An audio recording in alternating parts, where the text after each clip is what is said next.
Welcome to Local Edition. I'm Bella Shaw. Have you ever thought about mentoring a child? Well, you can do that through foster care.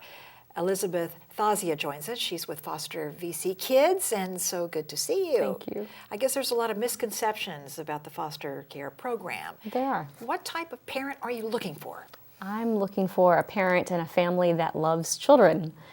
Someone that wants to tuck them in bed at night, someone that wants to help them with their homework, and someone that wants to comfort them when they're afraid. And so right now, children in foster care, they come to us because they've been removed from their families while their families are getting the support they need for them to be reunified. And what we need are families to come in for a temporary amount of time to love and support and comfort them unconditionally while they're waiting for that reunification.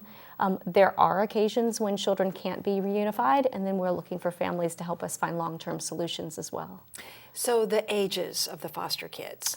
We've got birth through 21. And so I think that's another misconception is a lot of people think it's just the young ones. We have about 40% of our kids are 0 to 5s, but 60% of our kids are school-aged, and we have children from 5 to 21 that all need loving, supportive families. And do you ever have potential parents that say, give me a little baby, I don't want the teen? We do, until they meet the teen. And we have these amazing teens, and I've got two that come to mind, Eric and Melissa, that won the hearts of families because they're wonderful. And they, I have a 13-year-old, actually she's now 14, and she's a kid. Our 18-year-olds are kids, our 14-year-olds are kids, and our 3-year-olds are kids. And more than anything, they all need parents. Yeah. Elizabeth, what are some of the success stories that you've seen? I've got a lot of success stories. I'm thinking we have one where Lisa is a birth mom, and her children were removed from her home. She had a lot of instability happening in her life, and she needed us to walk alongside her. And so part of walking alongside her was the foster parent who took her son and daughter and cared for them as her own family, and then cared for Lisa as a member of their family, and they became co-parents. So Lisa's a parent, and then the foster family are parenting, and they're helping Lisa get stable and supported. They're mentoring her and showing her how to provide a stable environment for kids.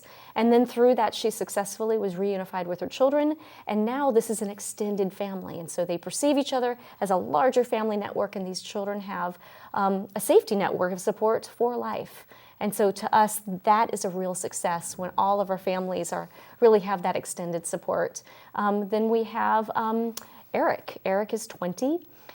He was in the foster care starting from the age of 14, and he bounced around from family to family until about 3 years ago, a family said, "We love you, we want you," and they adopted him. Oh, wow. So at age 20, he's an adopted young man who they have taught him how to buy his first car.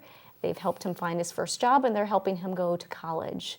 That's a success story. He hit the jackpot when he found you know his what? parents. He's happy. He's Yeah. happy. And so our success stories are both when parents can be reunified with kids, when kids find foster parents that love and support them during that temporary time, and when kids are adopted when they need it. And is there a situation where you can get the siblings, more than one, or are they usually separated? Well, that's our goal, and that's why we need more caregivers. We don't want to separate our siblings ever.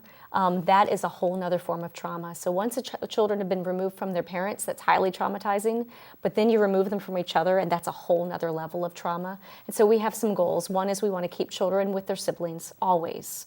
We want to keep children in their home communities, because if they're school-aged, we don't want to pull them out of school. No, Every time a kid is pulled out of a school, they lose 3 months of their education, and we can't have them bouncing around. So in Oxnard and Ventura are where the majority of our kids are coming from, and we're looking for more foster parents from those areas. Very interesting.